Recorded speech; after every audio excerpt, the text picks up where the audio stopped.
Well, we all know that small businesses and entrepreneurs are the heartbeat of the American economy, and access to financial capital is vital for entrepreneurs seeking to start up, operate, or expand their businesses. However, gaining access to capital has remained an enduring challenge for many small businesses. The financial crisis and the Great Recession made the situation worse, frankly, as capital became increasingly hard to access from institutional banks and various capital market players. And while conditions have improved somewhat in recent years, many entrepreneurs continue to struggle with accessing the capital they need to compete and to grow. In order to succeed, these companies need capital and credit, the lifeblood for growth, expansion, and job creation.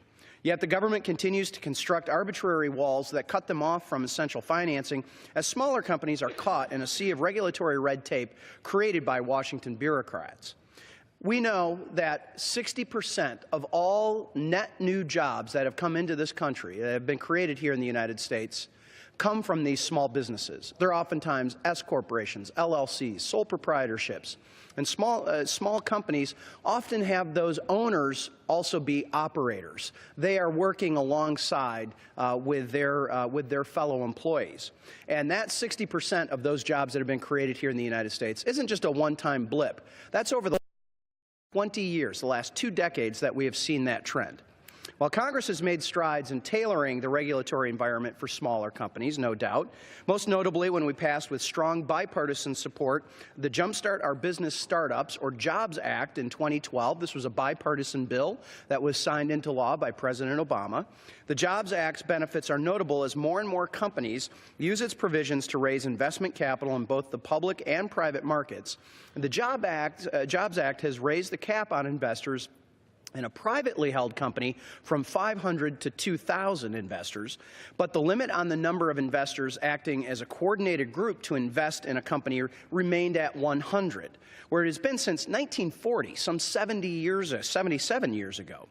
As noted by Kevin Laws of Angel List in his written testimony before our Capital Markets Subcommittee, quote, with online fundraising and general solicitation becoming more common because of the JOBS Act, companies are bumping up against the limit more frequently. The current limit now acts as a brake on the amount of money the company wanted to raise, leaving tens of millions of dollars on the table that did not go into startups.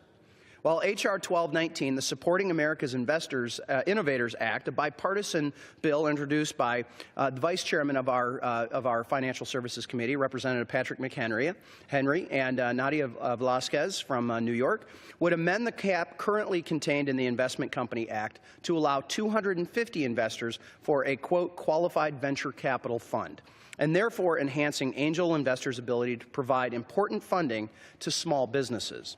This bill is a very modest increase to the current exemption that has been in place for nearly 77 years.